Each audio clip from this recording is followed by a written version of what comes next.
हम सभी तालियों से स्वागत करेंगे आज के प्रमुख वक्ता सीए श्रीमान एस गुरुमूर्ति जी का। उनके साथ है अपनी संस्था के सम्मानीय अध्यक्ष एयर मार्शल भूषण जी गोखले, संस्था के नियामक मंडल के अध्यक्ष राजीव जी सहस्त्रबुद्धे, संस्था के उपाध्यक्ष माननीय श्री प्रदीप जी नाइक, संस्था के नियामक मंडल के उपाध्यक्ष श्रीमान बाबा साहब शिंदे, सुश्री आनंदीताई पाटिल,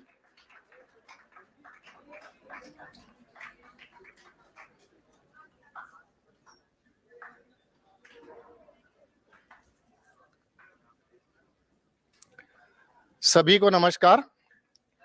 अतिथि तथा सभी मान्यवरों का इस मंच पर मैं सुधीर गाड़े स्वागत करता हूं।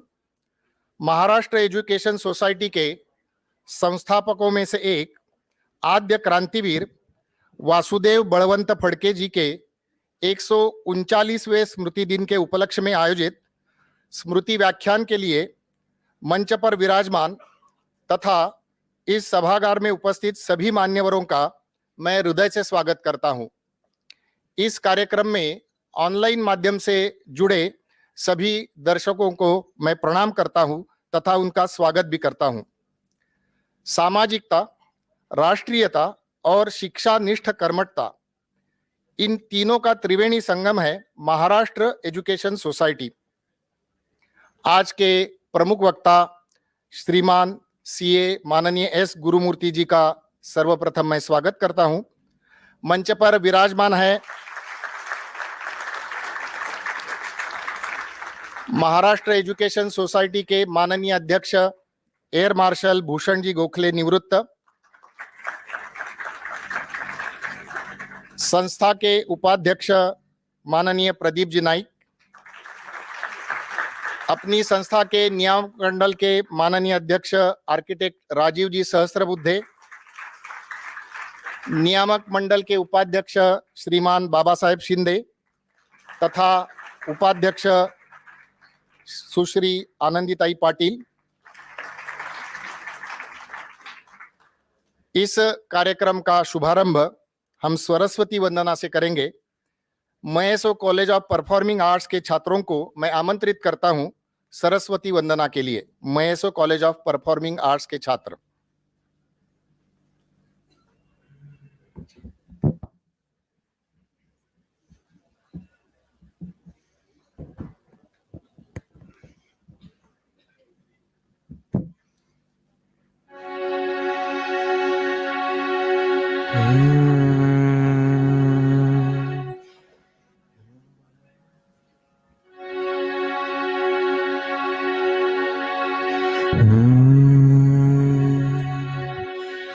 या कुन्देन्दु तुषारहार धवला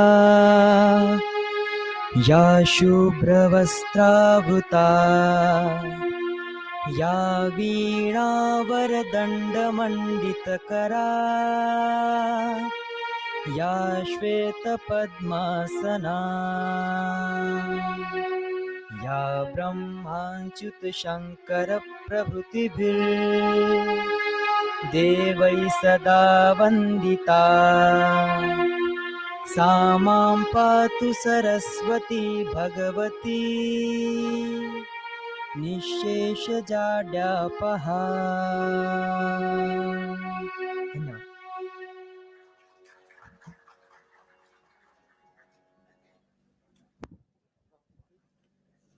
वीणावादिनी वरदे, नवकंठ नव स्वर नव रव मन में भर दे।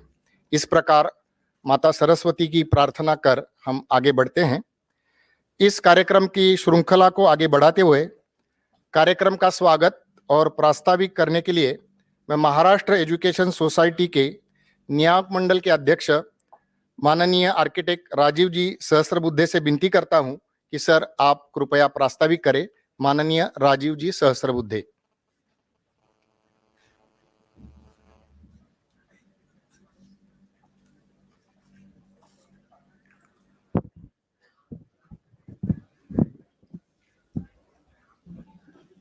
नमस्कार।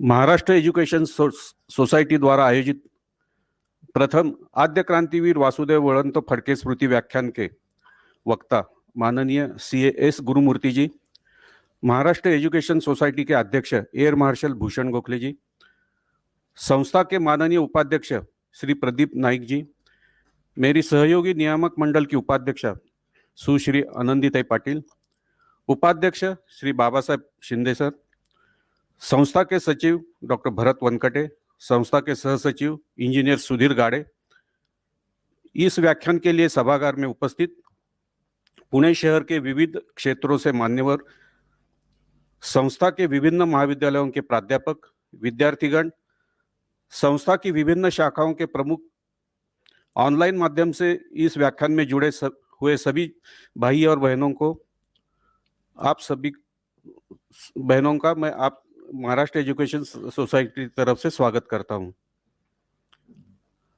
आद्य क्रांतिवीर वासुदेव बळवंत फडके जी, श्री वामन प्रभाकर भावे जी और लक्ष्मण नरहर इंदापूरकर जी ने इन समाज सुधारों ने सन 1860 में संस्था की स्थापना की। तत्कालिक समय के उनके सामने पुणे में रहने वाले गरीब होनहार छात्रों को साहित्य, शास्त्र, औद्योगिक शिक्षा प्रदान करने का उद्देश्य था। यह कहना तर्कसंगत होगा कि इन विषयों के चयन के पीछे व्यक्तिमत्व विकास के साथ साथ समाज और देश के विकास की दूरदृष्टि थी। इन उद्देश्यों को पूरा करने के लिए महाराष्ट्र एजुकेशन सोसाइटी ने अपने 162 वर्षों की यात्रा में समय अनुकूल परिवर्तन कर ज्ञानदान का पवित्र कार्य निरंतर जारी रखा है। पुणे विद्या का माहेरघर यानी विद्येचे माहेरघर है।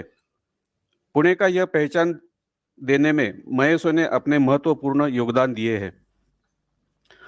अब तक इस यात्रा में आई हुई चुनौतियों का सामना करते हुए संस्था की यह यात्रा निरंतर जारी है।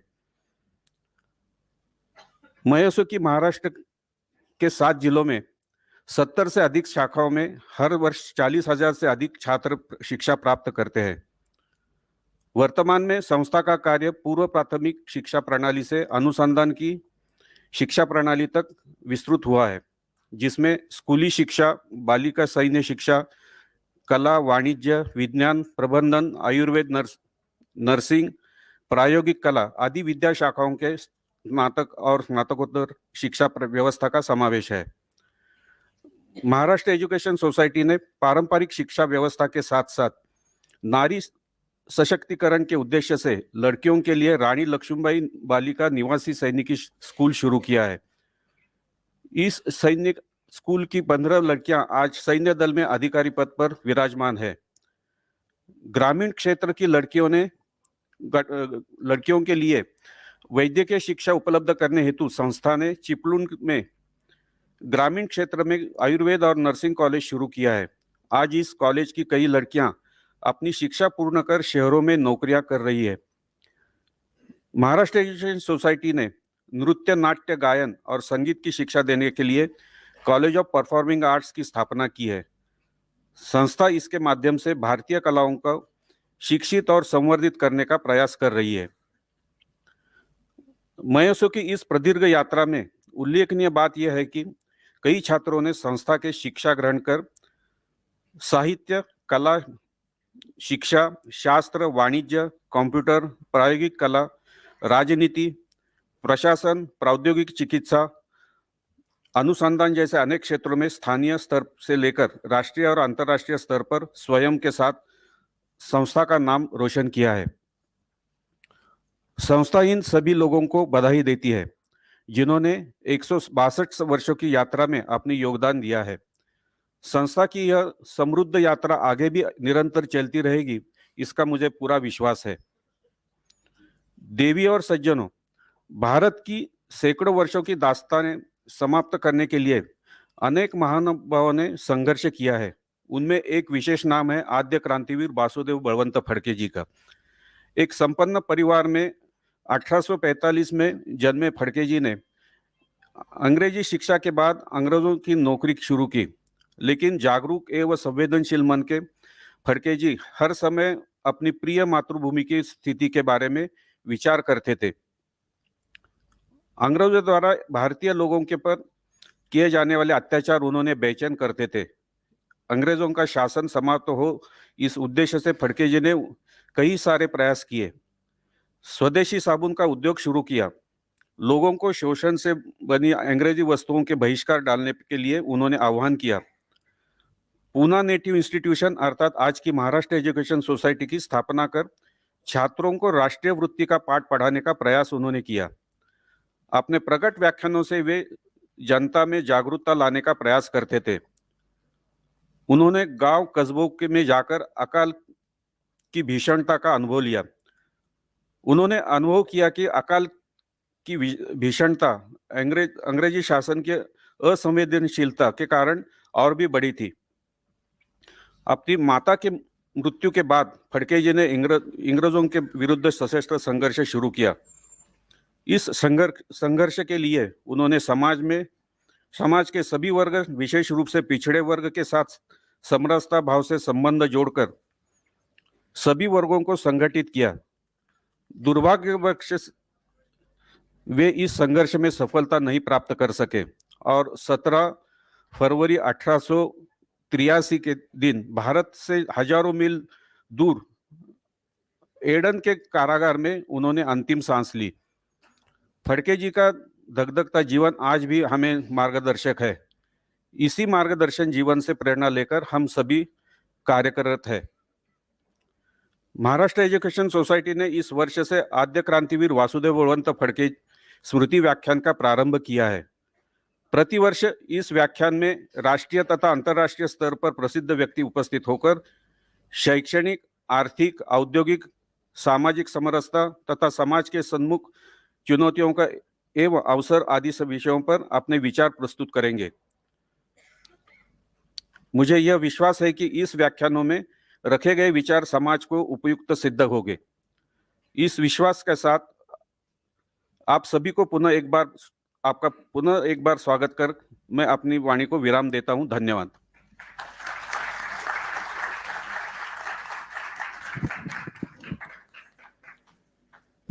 धन्यवाद माननीय राजीव जी।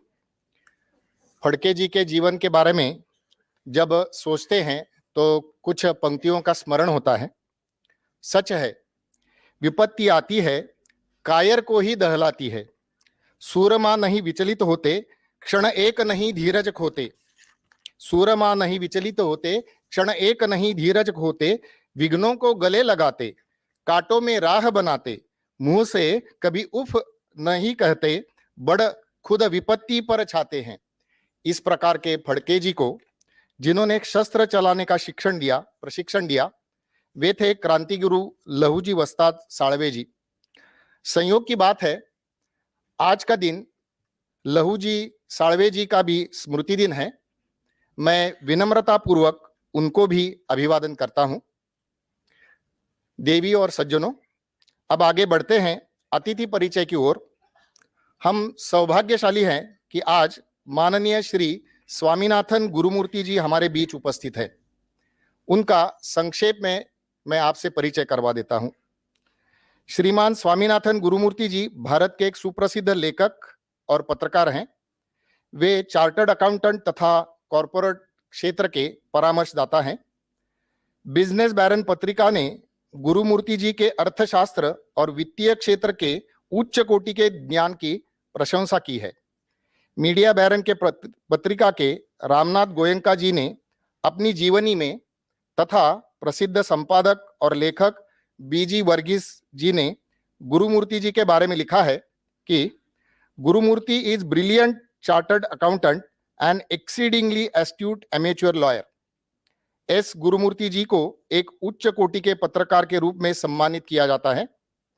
प्रसिद्ध ऑस्ट्रेलियन पत्रकार हामिश मैकडोनाल्ड अपनी पुस्तक पॉलिएस्टर बैरन में गुरुमूर्ति जी के संशोधनात्मक लेखन कार्य के बारे में कहते हैं कि गुरुमूर्ति जी विश्व की संशोधनात्मक पत्रकारिता के क्षेत्र में एक प्रभावशाली उदाहरण के रूप में सामने आते हैं तथा उन्होंने इस बात पर जोर देते हुए कहा है कि गुरुमूर्ति जी में सत्यनिष्ठा की प्रबल भावना दिखाई देती है। अपनी विवेकशील संशोधनात्मक पत्रकारिता के बल पर उन्होंने कॉरपोरेट जगत और पूर्व सरकार के बीच के गठजोड़ को पर्दाफाश किया था और उच्च स्थानों पर होने वाले भ्रष्टाचार के विरुद्ध निरंतर अभियान भी चलाया था। साथ ही उल्लेखनीय होगा कि बोफोर्स हथियारों के व्यवहार में घटित रिश्वतखोरी का भी उन्होंने पर्दाफाश किया था। जब सरकार को यह संकट लगा तो झूठे दस्तावेजों के सहारे एस गुरुमूर्ति जी को गिरफ्तार कर उन्हें सताया गया, लेकिन गुरुमूर्ति जी ने साहस के साथ इस उत्पीड़न और अपमान का सामना किया। परंतु इस संकट की घड़ी में उनके साथ पूरी भारतीय और वैश्विक मीडिया खड़ी रही। जब यह सभी दस्तावेज झूठे साबित हुए तो स्टेटमेंट्स समाचार पत्र ने अपने संपादकीय में यह मांग की कि गुरुमूर्ति जी को गिरफ्तार करने वाली सरकार उनसे माफी मांगे। संयोग से गुरुमूर्ति जी द्वारा उठाए गए मुद्दे सन 1989 के चुनावी मुद्दे बन गए, जिनके कारण ऐसा कह सकते हैं कि स्वतंत्रता मिलने के बाद निरंतर सत्तारूढ़ जो सरकार थी उसकी पराजय हो गई।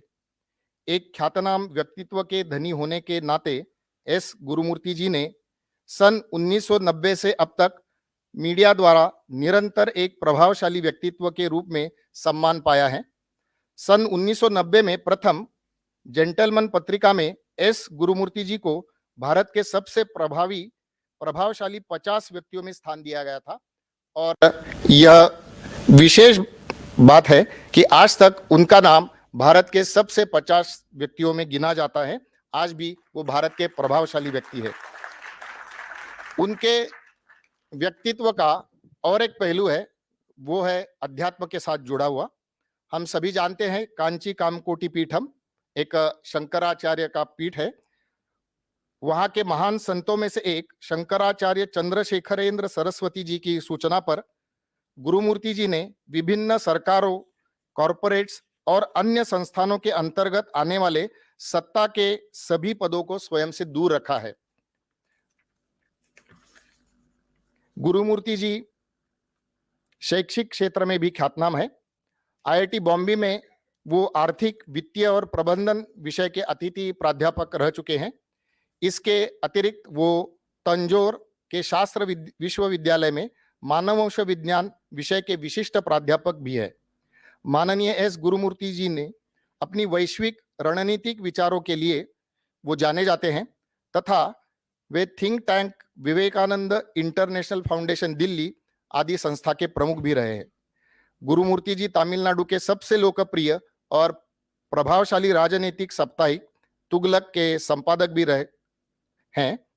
मैं संस्था के माननीय अध्यक्ष भूषण जी गोखले से विनती करता हूं कि कृपया वे श्रीमान एस गुरुमूर्ति जी को सम्मानित करें, उनको शाल भेंट दे और संस्था का जो इतिहास ग्रंथ है ध्यास पंथे चालता और संस्था का बोध चिन्ह देकर कृपया उनका सम्मान करें।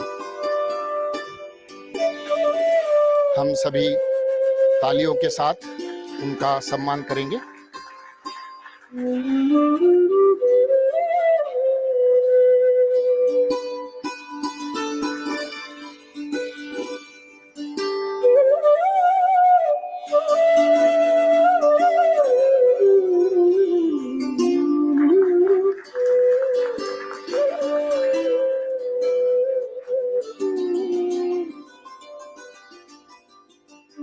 सभी मान्यवरों का धन्यवाद।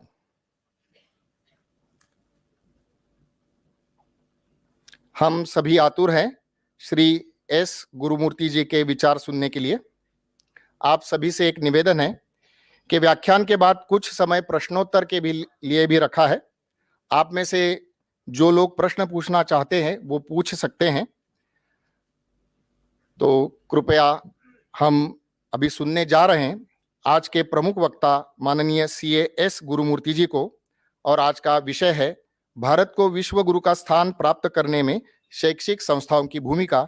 मैं निमंत्रण देता हूं माननीय एस गुरुमूर्ति जी को कि कृपया वो आप अपने विचारों से हमें मार्गदर्शन करें।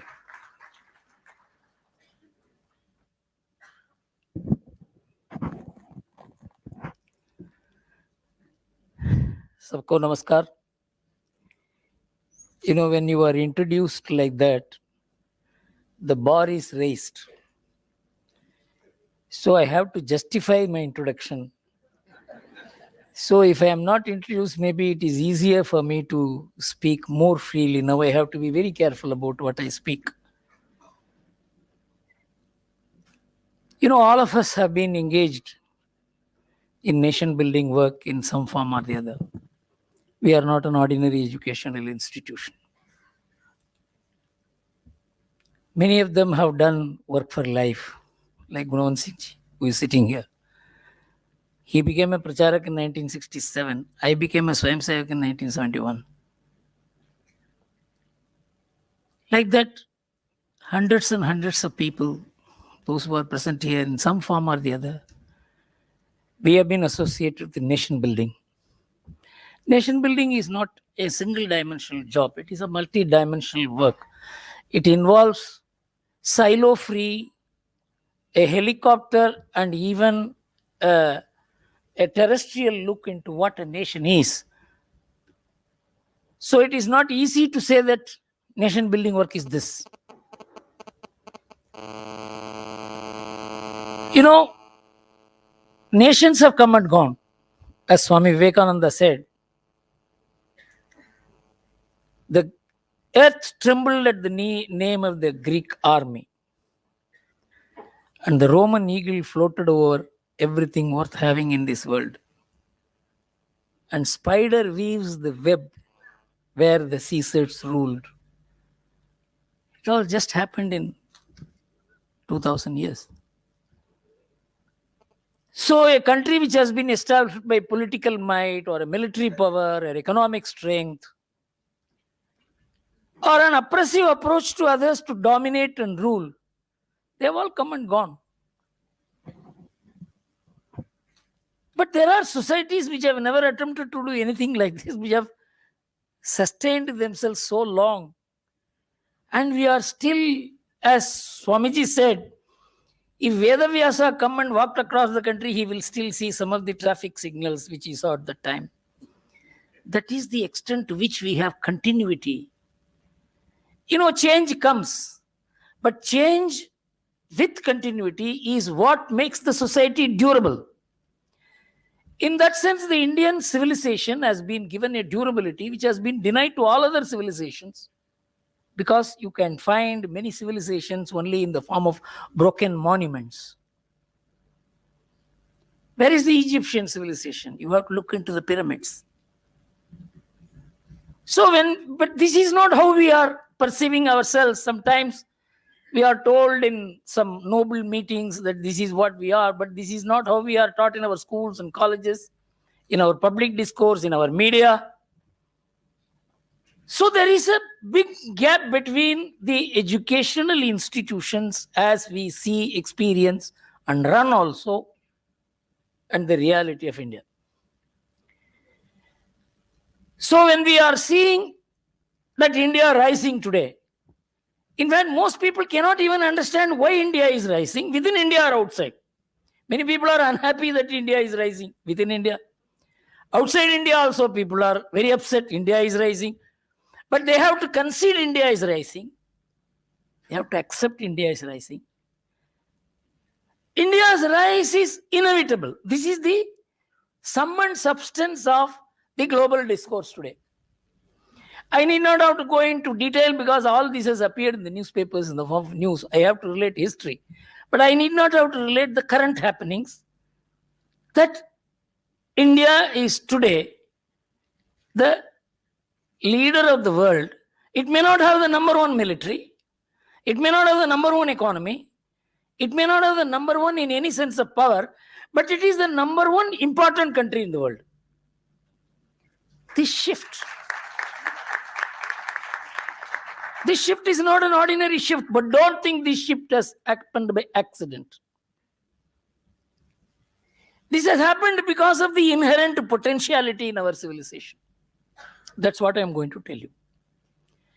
So India has become the leader of G20. You know, G20 is the important countries conglomeration to give policy directions, to discuss matters. You know, after globalization, G7, the powerful nations, Western nations plus Japan, they felt that the global affairs cannot be given policy direction unless it includes other nations also. That is how G20 was formed in 1998. So it has been some kind of a debating club, and some issues were being discussed also. Some useful things have been done in the form of funding of terror, stopping of the funding of terror, accounting of the wrong kind of money, unearthing black money, not allowing these tax havens to function. So it is not easy to make global black money today. So these are some good work has been done, and India has become the president of G20. Normally, G20 is what the West thinks the G20 must speak. This is the broad understanding, but the change in 2005, I will come to it later, but it has changed much more today. In 2005, the meeting took place in Beijing, where for the first time, China said the Western model cannot be the universal model. You cannot have a one-size-fits-all model. This is something unthinkable. Western model is supposed to be the one-size-fits-all model from which nobody can deviate. It is their way of doing things, their rules, their regulations, their understanding, their economics, their finance. So, first protest was by China. Of course, it didn't carry much because China itself was heavily following the West. But when we became, the Prime Minister put one point, which is a paradigm shift. Unless we understand this, unless we analyze this, unless we grasp its import, it is not possible to say how India will become Vishwaguru. How Bharat will become Vishwaguru is not something on which there can be an election, or that we will have a trembling army which will conquer, dominate, frighten the world. We are not of that kind at all. How will we emerge as the Vishwaguru? This is the single most important point, as people who have been keenly involved in nation building, we must understand. The one point which I would like to place before you is that India cannot remain isolated from the world. Nor can the world isolate India, because it is too big a country. 18% of world's population. It cannot be isolated. And we have something like 30 million people outside India who have umbilical link with India. And each one of them has 4, 5, 6 persons, 10 persons as their relatives, friends. So nearly 20 to 25% of India has live interaction with the rest of the world. So it is not possible that India will remain isolated from what is happening in the world. The world will influence India.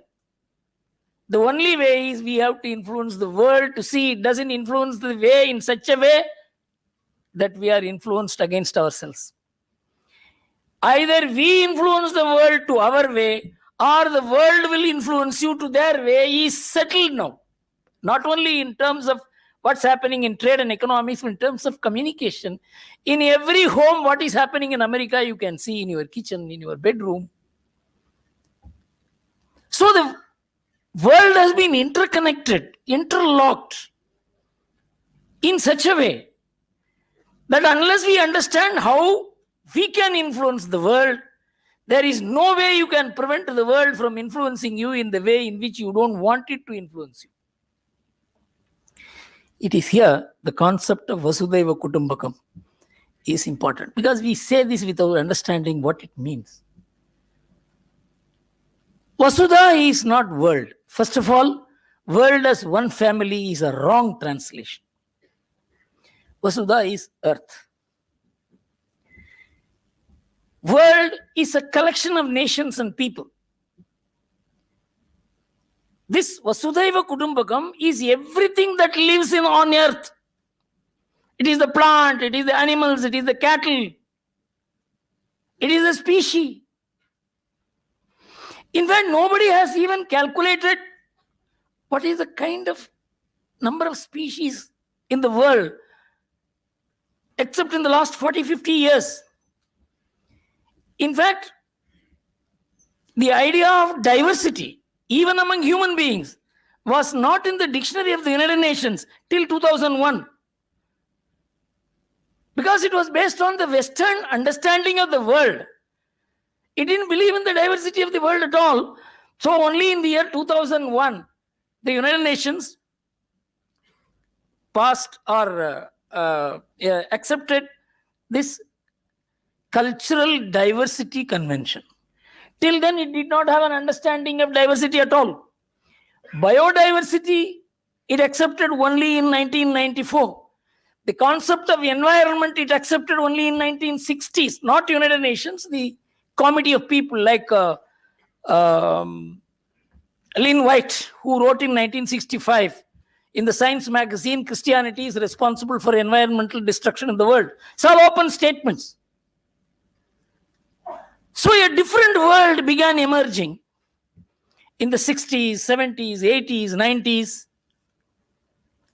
The world was understanding that the world is not to be looked at from the perspective of one nation or one power or one way of life. It is so unbelievably diverse. There is only one country which is equal to the diversity of India world. If you put India on the one side and the rest of the world on the other, you will see more diversity in India than the rest of the world put together. It's an amazing country. In fact, as I studied more, because I have been keenly associated with media, I have been associated with business, I have been associated with global finance, I have been associated with global relationship. But one thing which has always traumatized me is how to understand this country. Then I began studying the Puranas. You know, there is no country which has been defined in terms of this is the north in the Himalayas, down south you have these three seas, on the west you have Yavanas, on the east you have Kiradas. The geography in this is called Bharatavarsha. The people in this believe in karma and rebirth. The next sentence is the most important sentence in Brahmanda Purana. It says, the people residing in this geography are a mysterious people. They were mysterious from then till now. Even now, it's flabbergasting. It's something mind-boggling to see one country in which there is so much of diversity in dress, in food, in manners, in language. This itself, that we can live together without any kind of violence. All of you go and Google today one website called Power Kills. Power Kills. This is one website. This was built by one Professor R.J. Ramal over 30 years.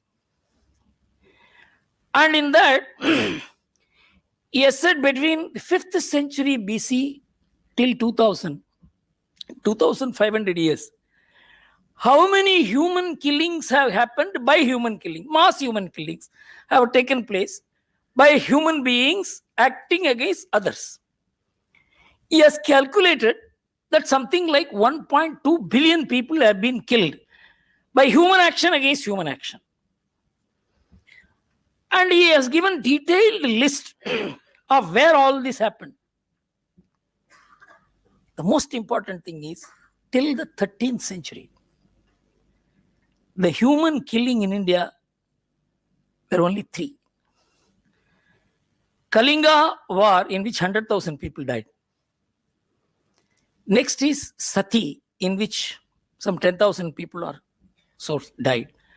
And Thagis, in which another 10,000 or 12,000 people died. The site says that in the whole world, so many killings took place, but in India, it is not even in tens of thousands, where it is almost 1 billion and more in the rest of the world. Only in the 13th century, mass killing started in India. How is it that such a diverse population, speaking thousands of languages, each having contradictory habits, and not, for example, if I went in my village, because partly because I am born in a village, I could understand this country better than those people who are born in cities. So we used to go to the village border Kali temple, and we will worship her with nariyal and banana. And at 8 o'clock in the night, she will begin demanding booze, and she will begin demanding chicken. The same God. Two different kinds of worshippers. And because of that, I didn't lose respect for her. This kind of elasticity, this kind of adjustment, it is not easy to build. You can't do it through universities, colleges, books, lectures. It requires thousands and thousands of years of acculturation. This is the social capital of India. This is how I began viewing India, whether in economics or politics or in any domain of study. I kept this diversity in mind.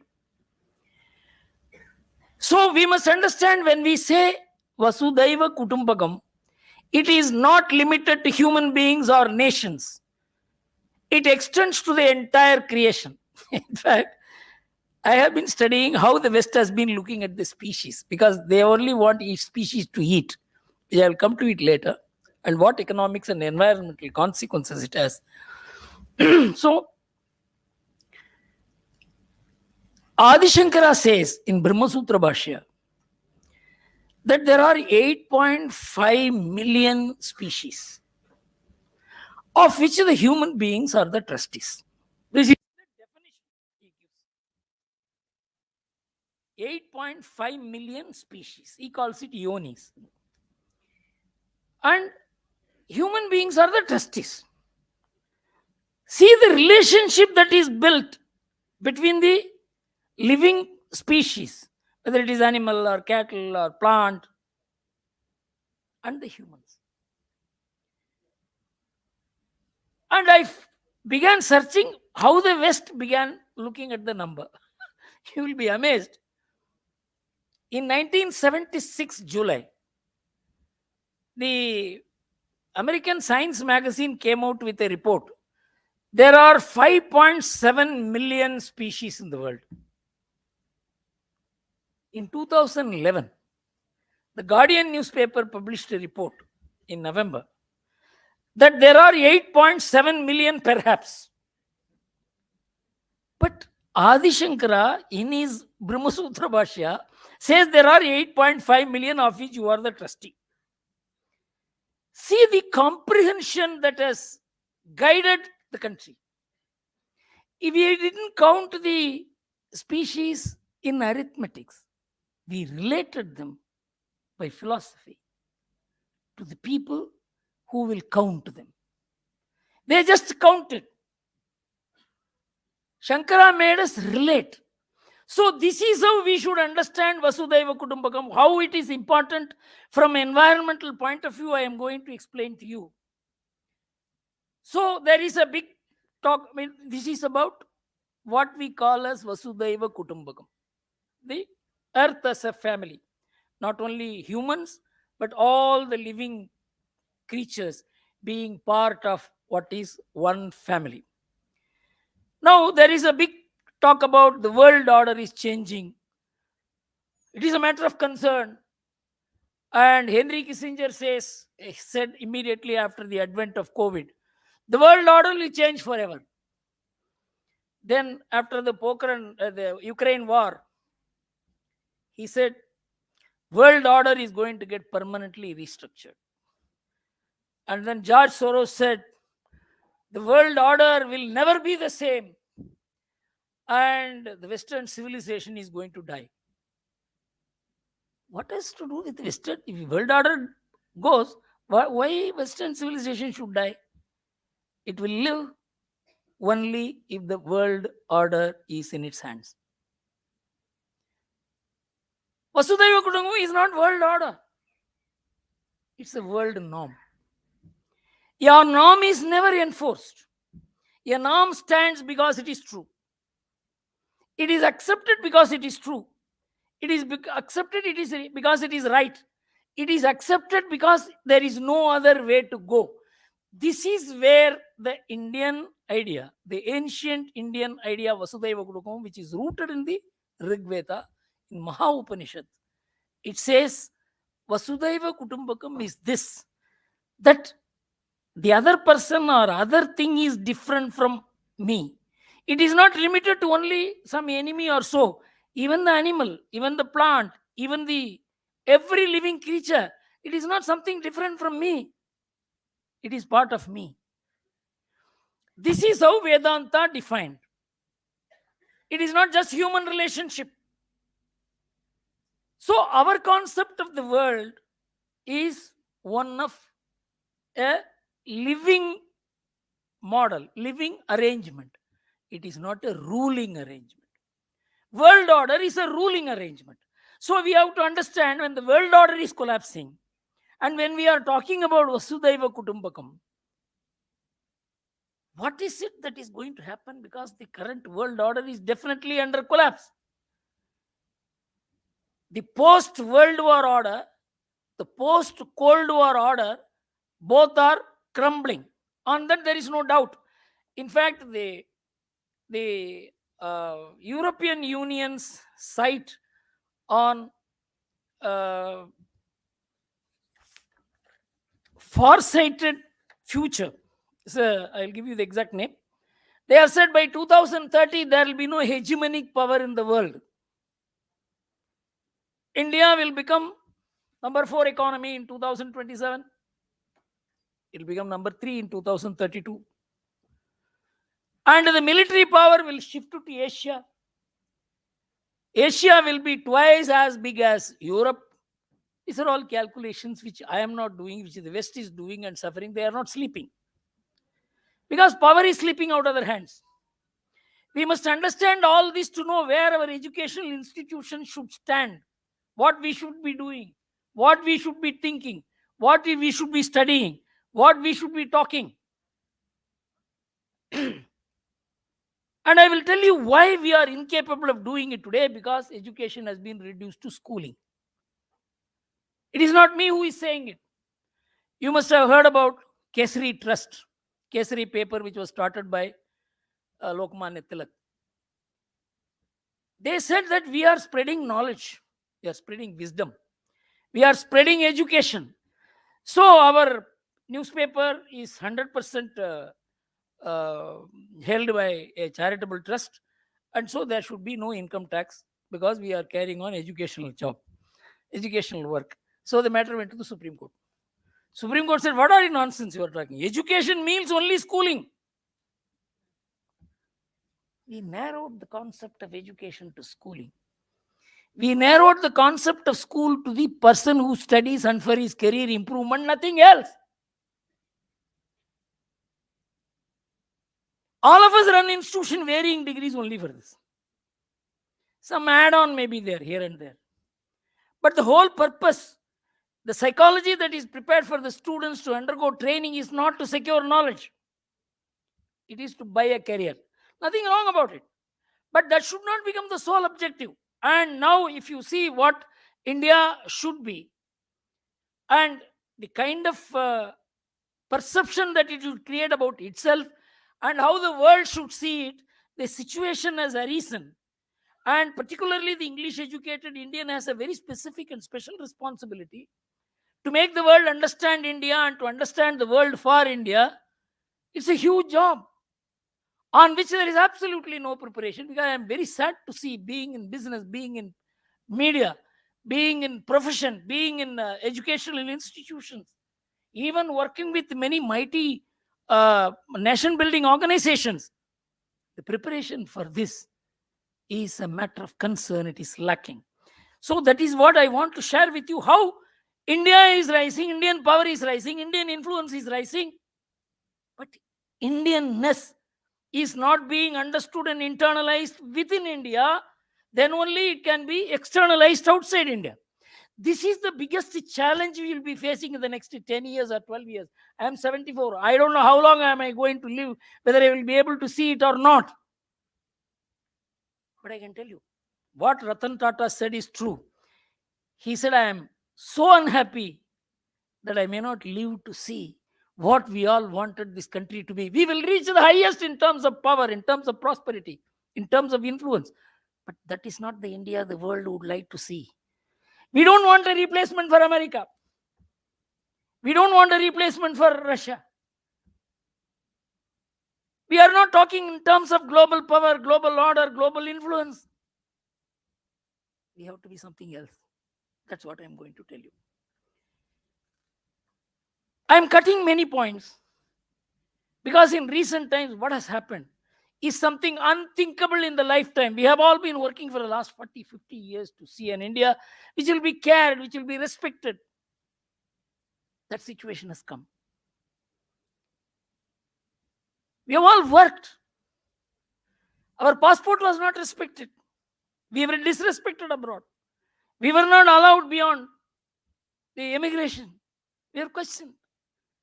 Today our passport is respected. We are seen as a knowledge society. Do you mean to say all this has happened because of any political party or any political influence or because of any government? This is all the outcome of a civilizational movement which got generated through the Ayodhya movement in the last 30 years.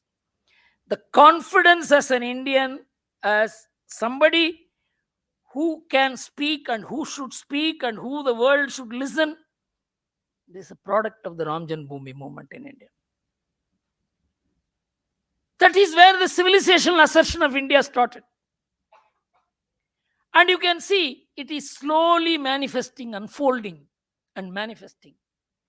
And now you see in the last 7-8 years what happened.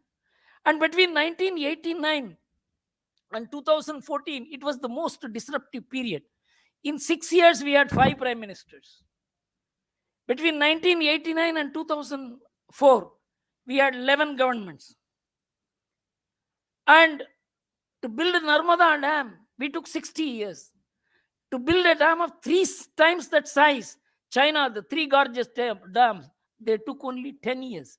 You know, this was the difference between the performance in India and the performance outside. And you see something totally different happening with the democracy. Nobody thought it could happen.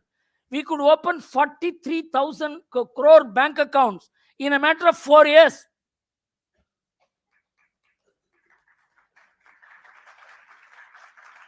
I know this, I can tell you. The Prime Minister spoke to the Reserve Bank and the Finance Ministry and said he wants bank accounts to be opened for poor people. He said, sir, if you open bank account for poor people, where will they get the money from? Don't worry about it. I know where they will get the money from. Can you open bank account? Sir, it is not possible. Maximum 1 crore bank account we can think of. The Finance Ministry, because it is nearer the Prime Minister's office, it said maybe 3 crore account we will open. The Prime Minister said, we have now 7.5 months time. I want 7.5 crore accounts. They accomplished before 31st March 2015, 9 crore accounts. And now there is 43 crore account, 39 crore accounts active with a deposit of 1.7 lakh crores. Can deliver. In terms of road building, in terms of uprooting wrong things, in terms of, today, somebody told me that they applied for some CSR from Bharat Petroleum. They said, we want the photo of your machine. We want your this Aadhaar identity or whatever, QR code. And because this machine is supposed to go to rural areas to do checking and all that. So we will know where your machine has gone, how many people you have checked, we will know in our... See the way the whole thing has been structured and governance has been achieved. which was unthinkable in what is called a democracy, which is supposed to be anarchic. So, something big has happened. I will quote only 3-4 things. Clearing the backlog. 40 years, 45 years, 50 years, this backlog cannot be cleared. Ram Temple, Article 370. Kasi rejuvenation. These are unthinkable. It may be the performance of a particular government, but there is a movement which made it possible. No government on its own could have done it. It is the civilizational rise, the people's acceptance, the incapacity of people to oppose. Then the rise of national pride. It's something in the last 7-10 years I have been seeing. The rise in the national pride of India. And clearing up of so many internal issues. This cannot be done. Naxalism cannot be curbed. And we have to live with the terrorism. It's all gone. And confident on asserting polity. I mean, we are not going to compromise when it comes to national interest. This message is delivered. Action against anti-national forces. Somebody said if you ban the PFI, at least in 50 places there will be police firing and hundreds will die. Come on, let them die. Take action. Nobody died. There was no police firing. You know, it requires that mindset, the psychology which has been developed over decades, that is now becoming part of the system. There are protesters, there are people who will say all kinds of things. So the West is seeing all this. It is no more an anarchic society. It is a normative society. It is not an orderly society in the sense in which the Western societies are. Our people may go drive the vehicle on the right-hand side even now. It's a normative thing. If somebody is driving because of an emergency, we will allow him. There is a flexibility in allowing rules. See, this part of our society's upbringing. So, we are now recognized as someone who has built an internal normative functioning society without 140 crore people living an orderly life or normative life. It is something which the West cannot come to. You must be a dictator, you must be a Xi Jinping. No. And you have all kinds of disruptors, from Supreme Court to ordinary people. There are only disruptions. Now you see the external side. The change in the internal security issue. If you try to hit me, I will hit you. Uri and Balkot. We have delivered the message. And that means what? They have stopped doing the mischief. Take China. You know what was the Doklam problem? 25 years. They were building infrastructure in Doklam, which is their place. Doklam is in this corner. On this side is Bhutan. On this side is India. Front is India. It is the chicken neck.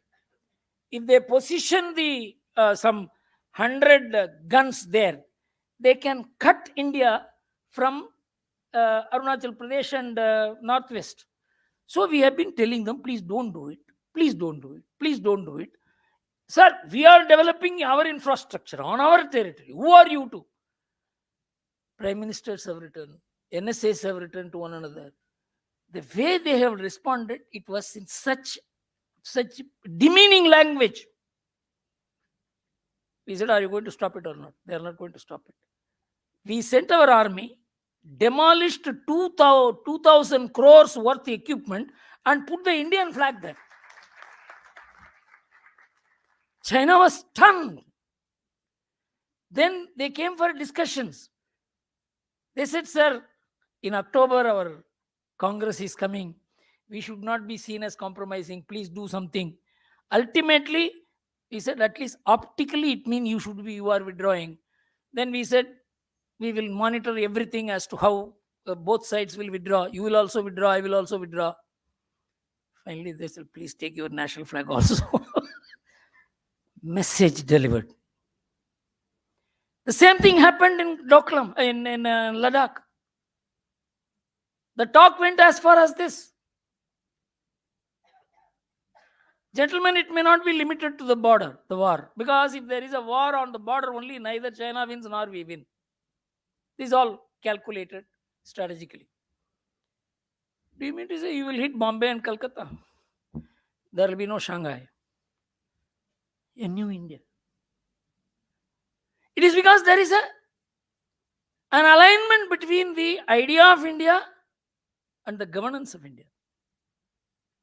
So a new situation has arisen in which we have strategic relationship with Russia and America, Israel and Saudi Arabia, Abrahamic Accord nations and Arab nations, with Japan, with Australia.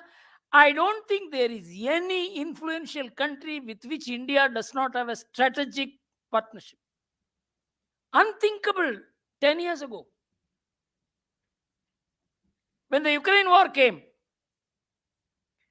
I don't know whether you had occasion to look at the newspaper in April and May 2022, because I was very keenly following it.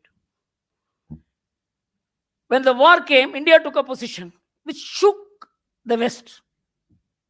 They said India should be democracy, should be supporting democracy. It is opposing autocracy. There are principles. We said we will do only what is good for us. We are not going to do what is good for something called democracy, and you never recognize as a democracy.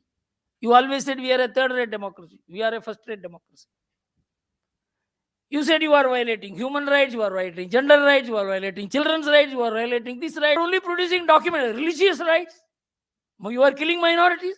You are saying all this, and today suddenly because somebody is attacking you, want to co-opt us as democracy. We are not going to do it. We are buying oil at 35% lower than the rate at which the West is getting it today. We still have partnership with both. Americans say, no, what can we do? No, they have a long-standing relationship with Russia, and so they have to, they don't know how to. He said, no, we must understand India's compulsions. We are not saying it. They are saying it. Today, our Air India is buying some 470 planes. Biden is issuing a statement. Great thing is happening. Macron is issuing a statement. England Prime Minister Sunak is issuing a statement. And Narendra Modi is rated for the last 3 years by Morning Consult, which is an American agency, American opinion judging agency of leaders of democratic countries for the last 3 years. He is the only man with the top approval rate in the world, and no other democratic leader has that kind of approval within or outside their country. We have gone to another level. This is unthinkable. In fact, many of us have not even digested this.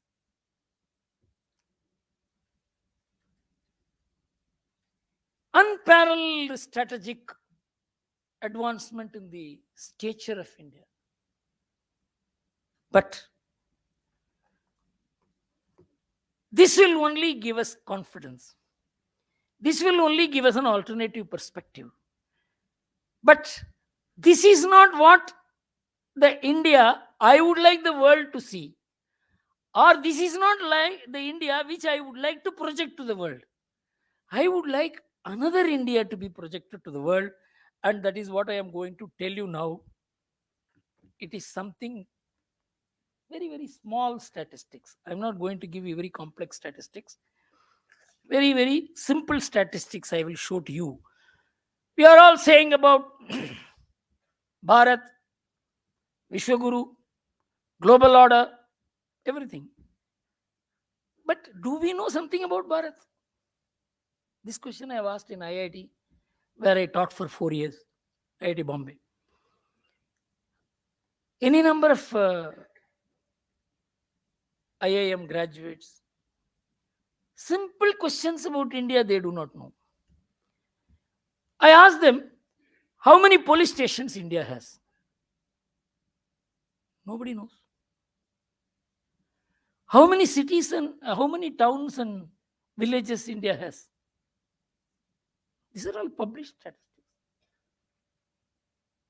Nobody said, maybe sir, some 10,000, maybe sir, some 20,000, maybe sir, 50,000. We have only 14,800 police stations for 6,68,000 villages and towns in this country. When I told this to American audience, they were stunned. And it is not that. The crime rate in India is the lowest in the world. You can look at the nationmaster.com, which produces the global statistics of crime through the United Nations. In terms of rape, in terms of murder, in terms of dacoity, India has the lowest crime rate in the world. You can conceal any crime except murder. You cannot come any crime but not murder. In terms of murder also. So, how is it that this country, an unpoliced country, and most of these police stations are in towns, the villages are peaceful. Once in a while, so one caste may get angry, they will beat each other. After some time, they will come and say, no, don't do it. They have their own internal arrangement. They will say, come on, don't do it. There are elders, there are religious people, there are some pujaris. They will bring about order. It is not police, it is not court, it is not Supreme Court. So, at the people level, there is a normative order which has made the people understand that the West understands today that what is India is not what we perceive India to be.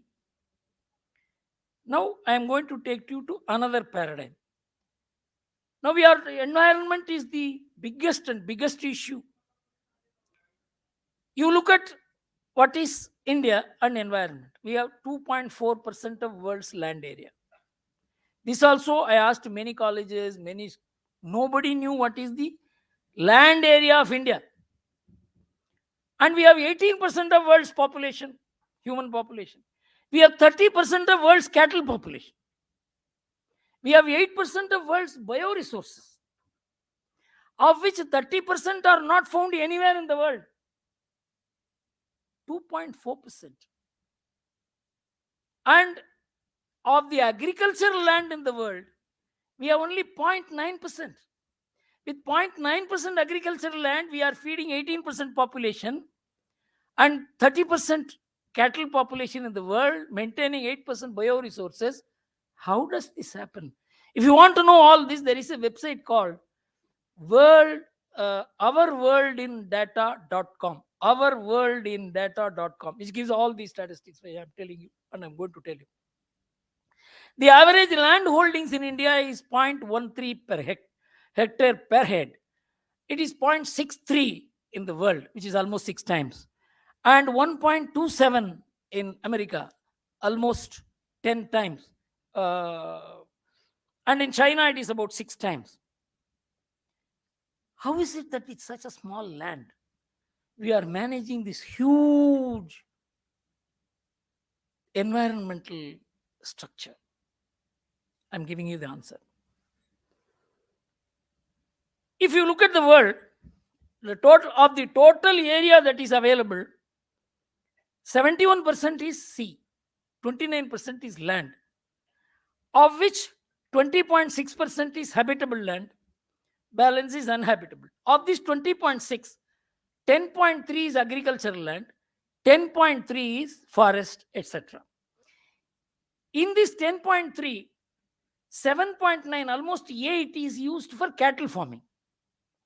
You will not believe, only 2.4% is used for crop farming. 2.4% only for crop farming, almost 8% for cattle farming. Now you look at what is the calorie output of these two kinds of farms. The calorie output of 2.4% of the land used for crop is 83%.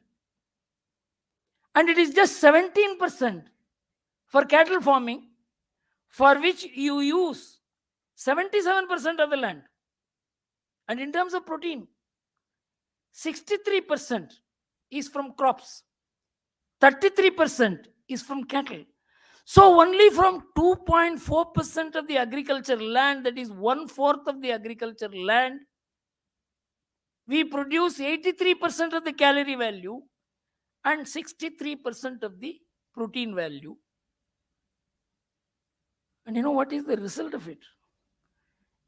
Because our food habit is almost 90% rests on crop farming, with the result that if Indian food habit is, if the Western food habit is adopted by the world, we will need 40% more land than we have today. If American food habit, for example, this burger and McDonald's, all these people come and replace our idli, dosa, vada, paratha, everything, we will need 40% more land than we have today in the world. And if we adopt that habit in India, we will need 6 times the agricultural land we have, which will be 2.4 times larger than India itself. This is one paradigm.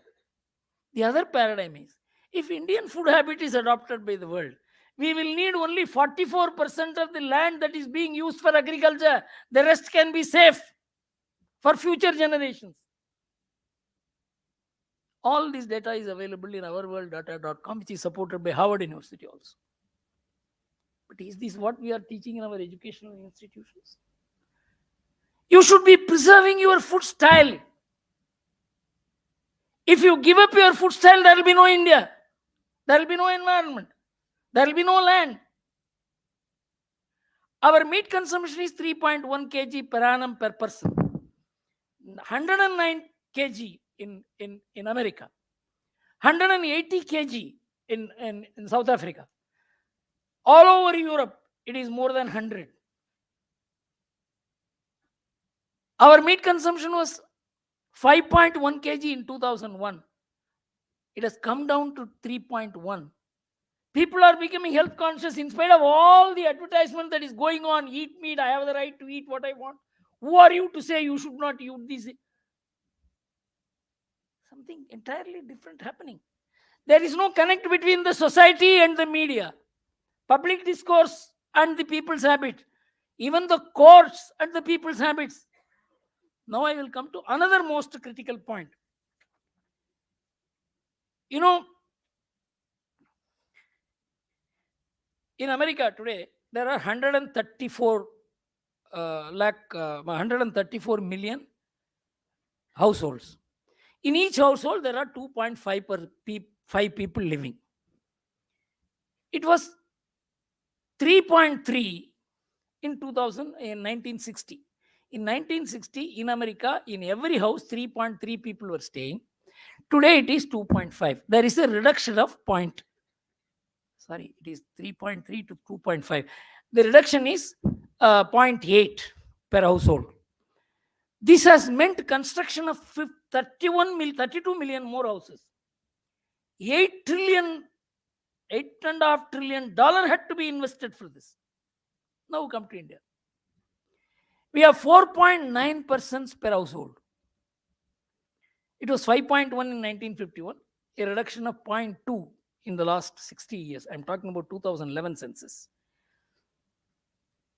If this 4.9 gets reduced by 1, we will need 51 million more houses. If we come down to the American standard of 2.5, we will need 132 million houses. There will be no India. That we live together, we adjust with each other, we share the problems, unburdens the government, unburdens the environment. What is it that is making us live like this? There is a philosophy. The philosophy is that the entire creation, I have a relationship. Don't think, because many of you may have been brought up in the urban atmosphere, you may not even be able to relate to what I am saying. In my house, in our village, even today, you can't cut a tree if there is a pregnant woman in the village. You have to go and take the permission of that family. In our own house, in city, we are a joint family with 25 members. We required every square feet of the area that we can build on the plot. But there was a tree. We sat as a family and decided we can't cut the tree and live in that place. We left completely a large part of the land to save the tree. The tree is worshipped every Friday in our house. This is our relationship with it. We have a relationship with nature. Nature is not a resource. It is a living organism. That's what our philosophy says. Isavasyam idam sarvam yatkinjat jagatyam chagat tena taktena punjidaha magrada kasya suddhanam. The entire universe is a manifestation of the divine. Mahatma Gandhi says, everything down to the tiniest atom is manifestation of the divine. And he says, if the Hindus lose their entire Vedas, all the Upanishads, all the Puranas, and just only this sloka is available to them, they will live forever, because this is the final truth of the world. Tena taktena punjidaha magrada kasya siddhanam. What it says? You can take from nature only what you need. If you take more, you are denying others. Can you find a greater understanding of how you must use environment? Is this what we are teaching in our educational institutions? This has permeated as living habits. It is not some theory. It's a functioning model. When we talk about,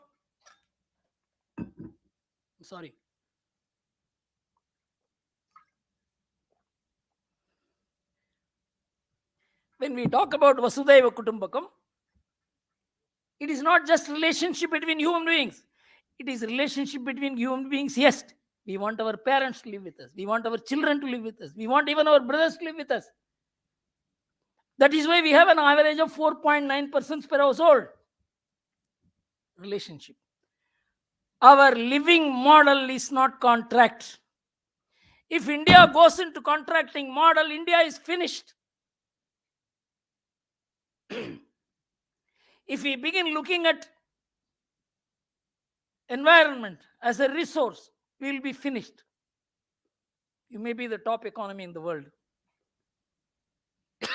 You may have military power. But if you lose these values which sustain us, and it is being sustained in spite of us, because of families. I can tell you, there are a large number of women here. If anybody has sustained the traditions of India, it is the women of India.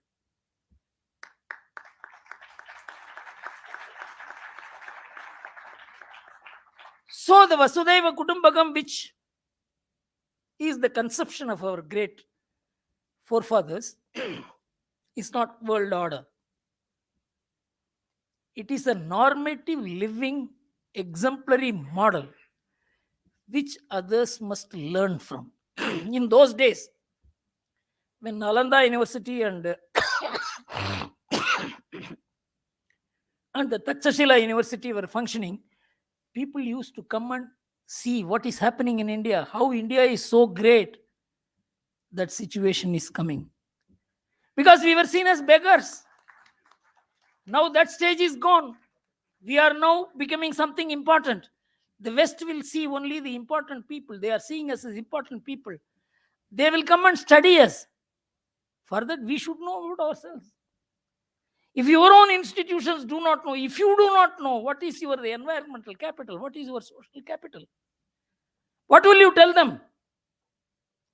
So a totally different paradigmic approach is needed, for which we have devised. It is our samskaras which made us like this, which have been unfortunately turned into rituals. We worshipped trees, but we did not know, we did not tell we are worshipping trees, because without trees we cannot live. This is what Mahabharata Virata Parva says, that man cannot live without, that is, humans cannot live without forest, and forest cannot live without tigers. Tigers cannot live without forest. So for forest, tiger is needed. For tiger, forest is needed. Can you need a greater integrated approach to ecological balance? As far as thousands of years ago, we studied it, but we didn't understand it. So we did a study. In 1900, we had 40,000 tigers and 42% forest coverage. In 2017, we had 1,800 tigers and our forest coverage came down to 17 to 18%, which means we destroyed all the wild animals. We worshipped wild animals because wild animals are necessary to protect forests. The wild animals knew how to escape bow and arrow. They are used to it for thousands of years. But when the guns came, they died. This is how our Shastras, our literature, our forefathers related human to nature. We were not an anthropocentric society. We were an ecocentric society. Now they are talking about anthropocentric and ecocentric. We were by nature, by philosophy, by practice, by functioning model, an ecocentric society. We are being turned into an anthropocentric society. So my view is, of course, it's a long topic. There are a lot of other things to say. The minimum of minimum what we should be doing, because we are involved in nation building. Nation building today means nation building at the global level. There cannot be a nation building for India. India is not a small country like some Arabian countries or Israel or whatever. These are small little dots. We are, in terms of size of humans and in terms of size in geopolitics and strategic positioning, we are such an important country today that we can't build India unless you build India at the global level. And building India at the global level doesn't mean in terms of skills, in terms of GDP, in terms, all this will be there. But much more than that, how India is going to exemplify itself to the world, for the world to understand that it has to follow India for its own survival. This modeling is Vasudhaiva Kutumbakam. Thank you very much. I'm sorry, my throat let down. I'm very sorry. Thank you very much, S. Gurumurthy ji.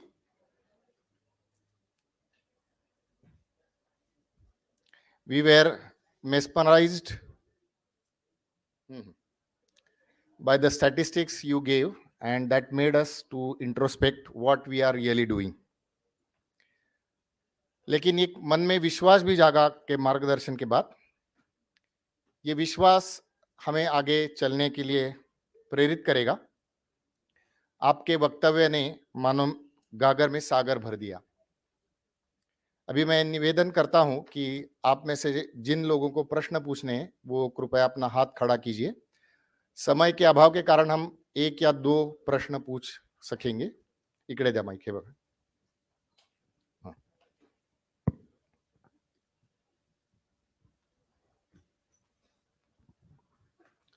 Sir, very good evening to you and all the members sitting on the dais and all the participants.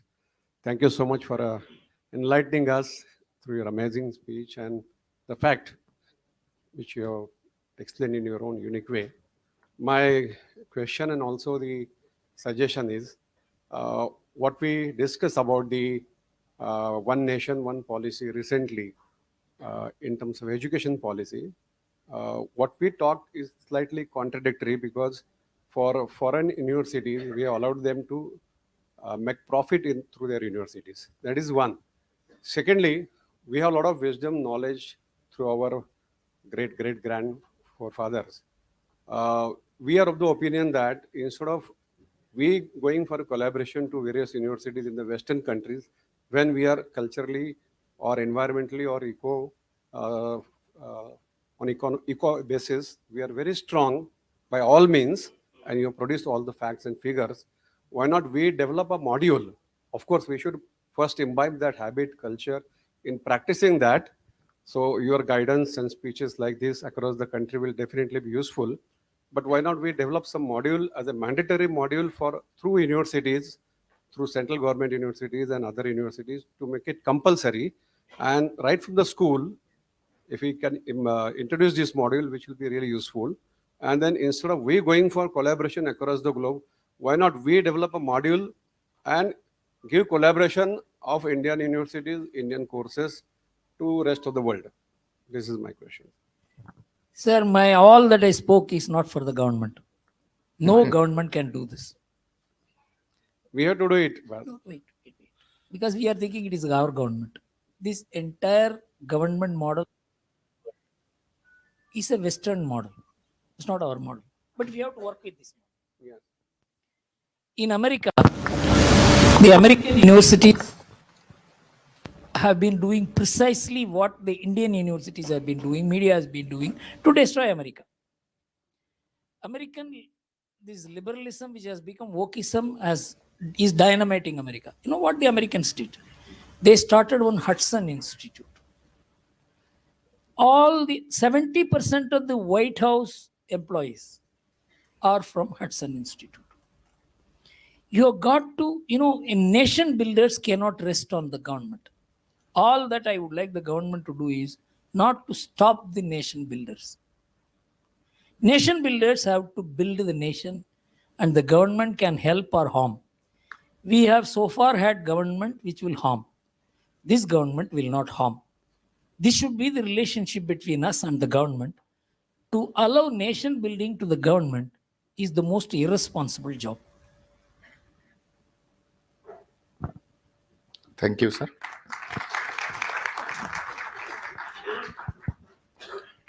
Good evening, sir. My name is Siddhant Upase. So my question is, how India should restrict the Western influence which is coming? See, that is what I said. If you don't influence the West, West is going to influence you. So to influence the West, you must know about ourselves. Even small things we do not know about ourselves. So nothing prevents in our schools and colleges from teaching these small things which will make us feel proud about India. Your education system, whatever it may be, the government policy, new education policy is not needed for this. All that I am saying is, new education policy is the first step towards doing what I am saying maybe after 20 years. No government can do what I am saying today. It's not possible. But we can do all this. On our own. Yes, sir. Thank you very much. One last question. Tile Mage.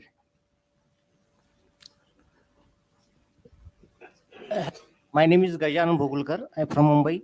The lecture about the India as a Bharat World Guru for an ideal role for education education policies. This is the speech for CA Finance Advisor Gurumurthy is very well excellent for this session. The how to education's role in India. Because Western countries compared to foreign universities like just Cambridge, Harvard, and Oxford. The India's country's universities role is how is India's country's education policies role for grassroots, because the grassroots is not good and good climate environmentally and sophisticated for the small and medium people. So how to run this policy for India biggest government, because India is the super mega power coming to the 2024 to 2030.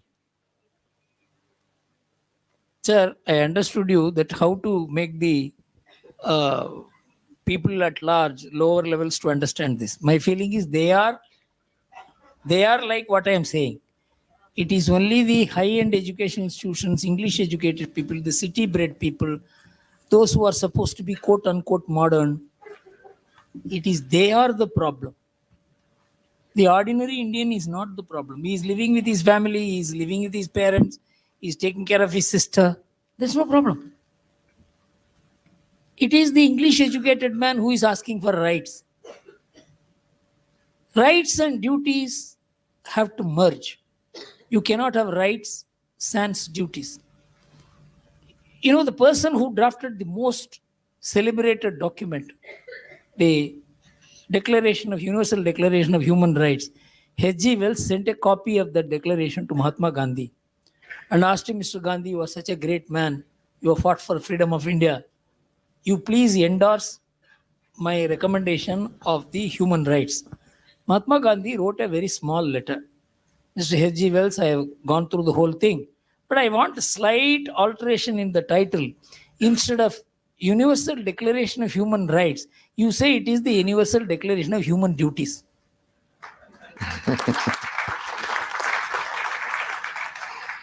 He says duties include rights. Rights do not include duties. A parent's duty includes children's rights. Children's rights do not include anybody. Children's rights are enforced against the state. So, duty, your right, your duty is another person's asset. Your right is another person's liability. And we are celebrating rights. No government can stop celebrating it. It will celebrate. But India does not live a life of rights. It lives a life of duties.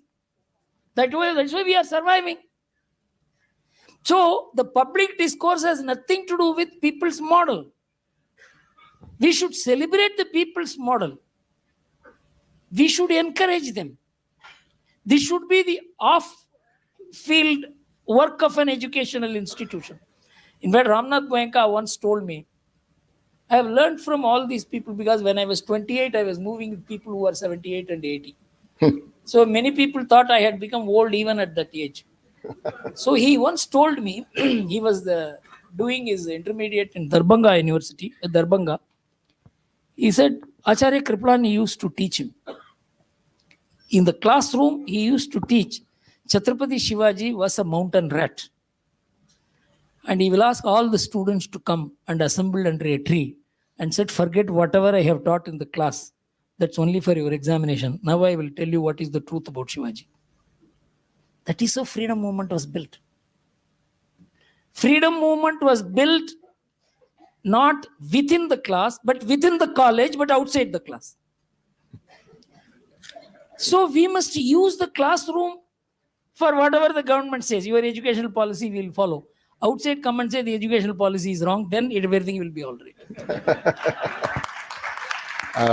धन्यवाद श्रीमान S Gurumurthy जी, आपके वक्तव्य से मन में एक विश्वास जागा और ये एक प्रण है, अपनी इस भारत धरा को विश्व गुरु फिर से बनाएं, जी रहे निज स्वार्थ हेतु ऐसे ही कब तक जिएंगे, जो चढ़ा ऋण मातृभू का वो भला कैसे भरेंगे, राष्ट्र यज्ञ ये चल रहा है, स्वयं की आहुति चढ़ाएं, अपनी इस भारत धरा को विश्व गुरु फिर से बनाएं। इसके बाद अध्यक्षीय अभिभाषण संपन्न होगा। इसके लिए मैं आमंत्रित करता हूं कार्यक्रम के अध्यक्ष और महाराष्ट्र एजुकेशन सोसाइटी के सम्माननीय अध्यक्ष air marshal Bhushan ji Gokhale.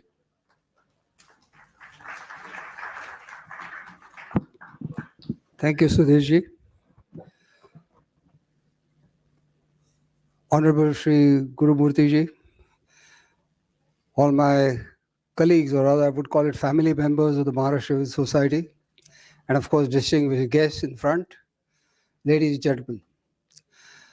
I think we must put our hands together for a wonderful exposition, and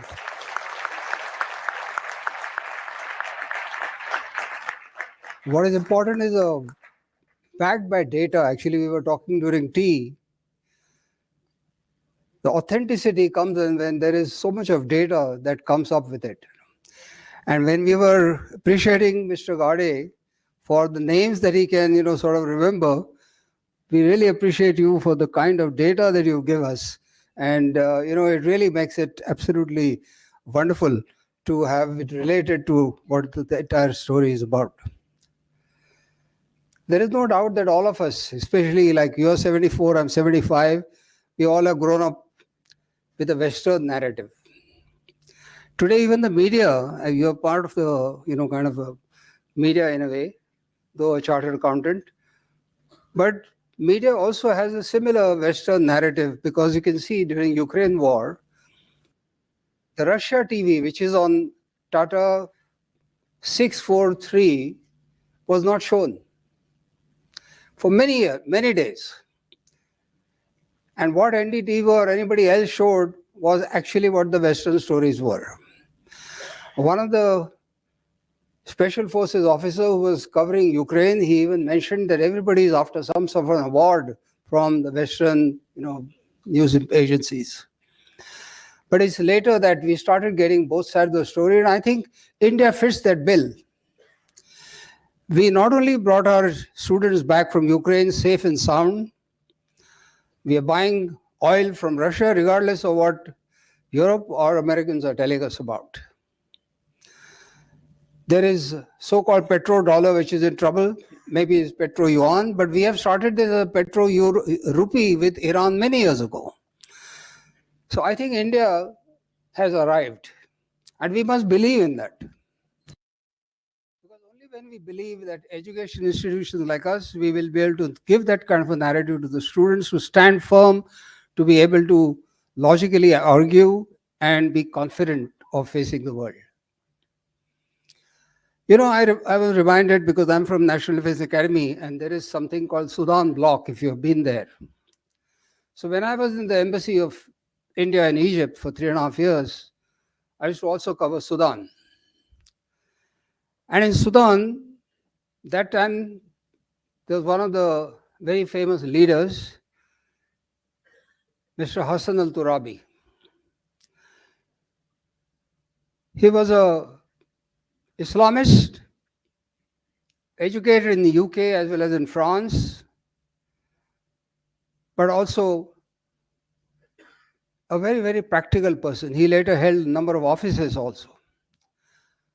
I had the privilege of meeting him. And when he said, look, in India, what I hear, that all of you have turned to jeans, to McDonald's, to having burgers. Is that what India is? I was sheepish about it. I said, yes, sheepishly, I said, yes. He said, well, the India I knew was not that. And his grudge was exactly this, that why is modernization equal to westernization? Why do we have to have westernization, clothing, be anything? And I saw this practically in Iran also when the revolution took place. The entire cinema halls and everything else were typically what you would not want to see other than maybe in private homes. So this imposing narrative of the West has been one of our banes, but I think we need to shed that. I think we as education institutions have a tremendous responsibility, and as Mr. Gade very rightly said, कि आपके जो आपने बताया हमें, there are many takeaways and we will certainly look at it. There is negativity all the time in the media. So the children, the students need to be told something very positive. And I think this is what the positive story is about. And when it's backed by, the kind of data.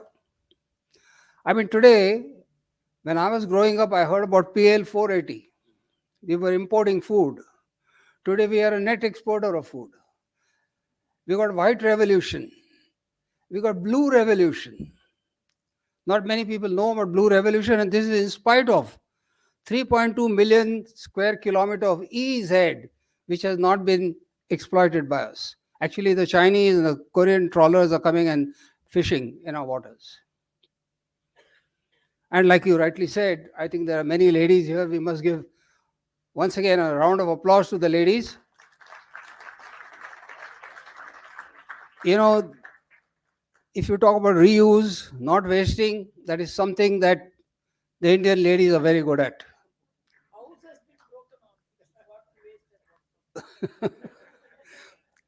आमच्या घरामध्ये जेव्हा freeze नव्हता, I'm sorry, I'm changing to Marathi. तर रात्री राहिलेला पांढरा भात दुसऱ्या दिवशी फोडणीचा भात व्हायचा. रात्रीची पोळी 2 राहिल्या तर त्याची फोडणीची पोळी व्हायची. And we were happy. And I think I'm still fit enough to stand here and give a talk. But what you said about Bharat is very right. I think most of us, including me, I always, when I point one finger, there are 3 fingers pointed at myself. Many of us are not aware of the rich Bharat that we have. I have traveled many places, thanks to the Air Force or otherwise, across the country.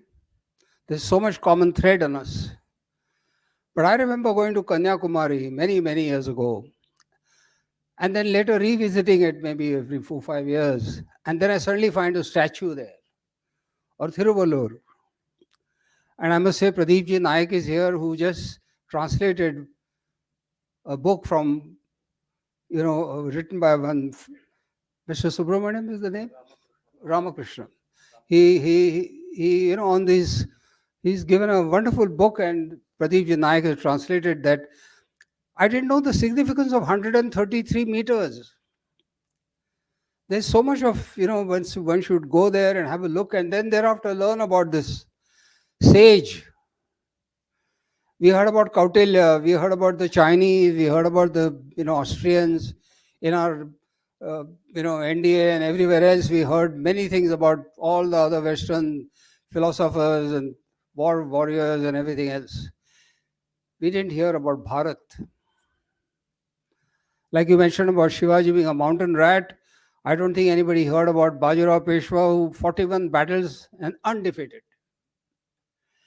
And likewise, there are many, many examples of Bharat which need to be taught, which should be shown, which should be advertised, in whatever way, maybe in class, outside class, within the college premise, like you said, for the students to be proud of India, to take that positivity. And then I'm sure that the India that we all dream of. And Vasudhaiva Kutumbakam, like you very rightly mentioned, remember, the Prime Minister said, I'm going to look at the global South. Look at the idea itself. While 80% of the GDP is by the global North, it is these many countries which are not privy to that kind of living standards, or they are poor. So the focus is on global South. So this is what India is all about, trying to get a narrative which is different, a narrative which will make the world happier and all of us be part of it. I must thank you, sir, again for having given us so much of time and answered the questions. I think I'll quote Mahatma Gandhi, since you mentioned. He said there is enough for everybody's need, but not for everybody's greed. Thank you. Jai Hind. धन्यवाद भूषण जी, आपका मार्गदर्शन सदैव हमें प्रेरणा देता है। अब कार्यक्रम के अंतिम पड़ाव में हम सब हैं। आज के कार्यक्रम के प्रमुख वक्ता माननीय एस गुरुमूर्ति जी, उनका मैं हृदय से आभारी हूं कि वो यहाँ पर आए और हम सभी को उन्होंने अपने विचारों से प्रेरित किया। संस्था के माननीय अध्यक्ष भूषण जी गोखले, उपाध्यक्ष माननीय प्रदीप जी नाइक, माननीय राजीव जी सहस्त्रबुद्धे, सुश्री आनंदीताई पाटिल, श्री बाबा साहब शिंदे, संस्था के सचिव डॉक्टर भरत वनकटे, और जिनकी विशेष प्रयासों से आज का यह कार्यक्रम संपन्न हो चुका, वो है श्रीमान गुणवंत जी कोठारी, अशोक भाई Gundecha, Kishor Bhau Yenpure, all are from Hindu spiritual and Seva foundation. मैं उन सभी के प्रति कृतज्ञता ज्ञापन करता हूं। सभागार में उपस्थित पुणे शहर के विभिन्न क्षेत्रों के गणमान्य व्यक्ति तथा नियामक मंडल के विद्यमान तथा निवृत्त सदस्य, आजीव सदस्य मंडल के विद्यमान तथा निवृत्त सदस्य, संस्था के विभिन्न शाखाओं के प्राचार्य, प्रधानाचार्य, संस्था के विभिन्न पाठशालाओं के शिक्षक वर्ग, छात्र वर्ग, इन सभी का मैं आभार प्रकट करता हूं। इस कार्यक्रम के आयोजन में संस्था का जो मुख्य कार्यालय है उसकी बहुत बड़ी भूमिका रही। उसके लिए हमारे मुख्य कार्यकारी अधिकारी सचिन जी अंबरडेकर और उनके सभी सहयोगियों को मैं मनपूर्वक धन्यवाद देता हूं। आज के कार्यक्रम के लिए हमारे मार्गदर्शक निवृत्त प्राचार्य अनिरुद्ध जी देशपांडे विशेष रूप से उपस्थित है, उनके प्रति भी मैं आभार ज्ञापन करता हूं। अगर किसी व्यक्ति या संस्था का नाम मैंने नहीं लिया तो उसके लिए मैं क्षमा याचना करते हुए सभी के प्रति आभार प्रकट करता हूं। कार्यक्रम का समापन वंदे मातरम गीत से होगा। सभी से अनुरोध है, कृपया अपने स्थान पर खड़े रहिए और मैं निमंत्रित करता हूं महाराष्ट्र एजुकेशन सोसाइटी के कॉलेज ऑफ परफॉर्मिंग आर्ट्स के छात्रों को वंदे मातरम गायन के लिए।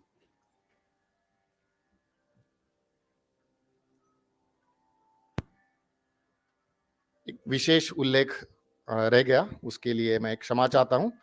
अपने शहर के प्रसिद्ध व्यावसायिक ललित कुमार जी जैन, तथा संघ के विभिन्न पदाधिकारी भी उपस्थित है, उनके प्रति मैं आभार ज्ञापित करता हूं। धन्यवाद।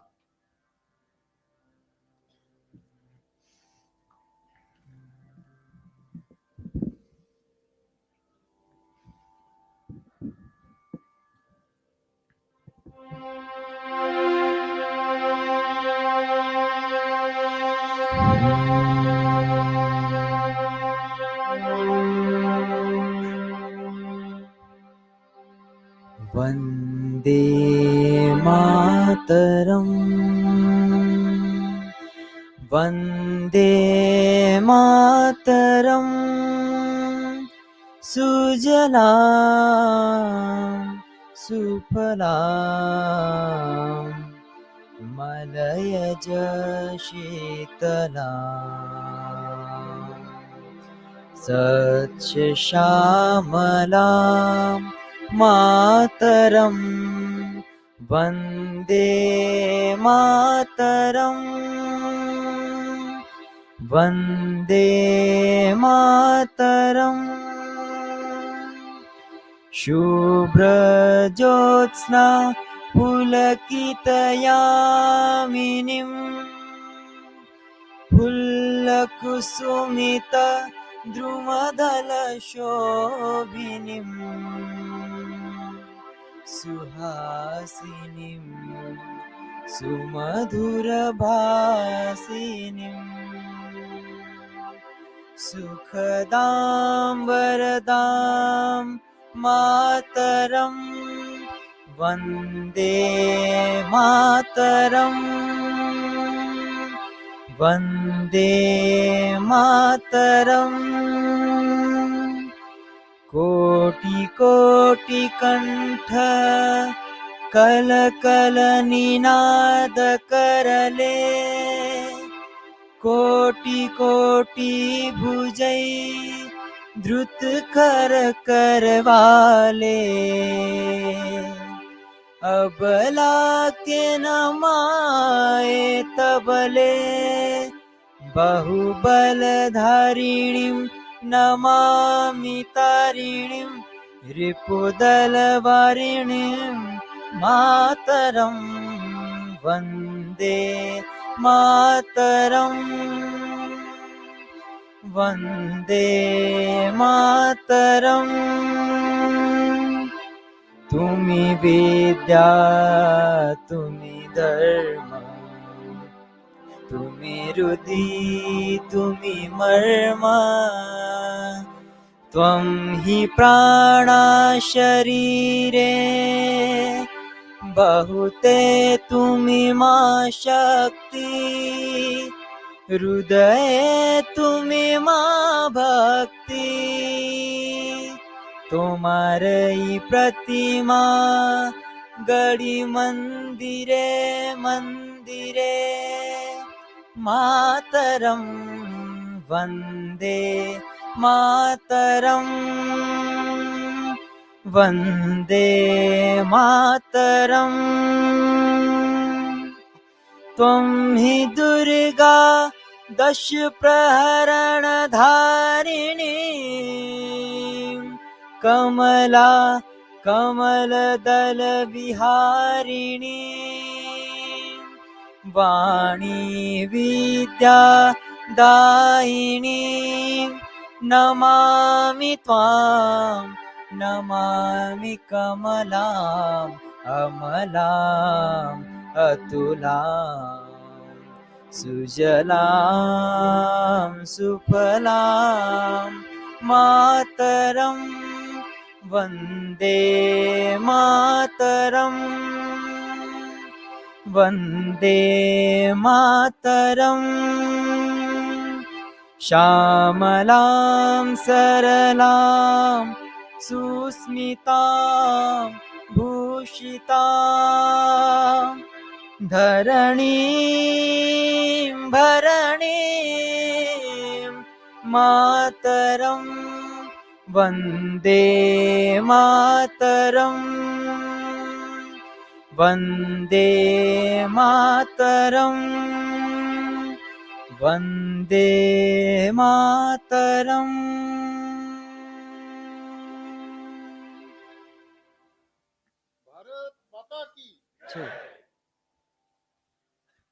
कार्यक्रम संपन्न हुआ ऐसे मैं घोषित करता हूं।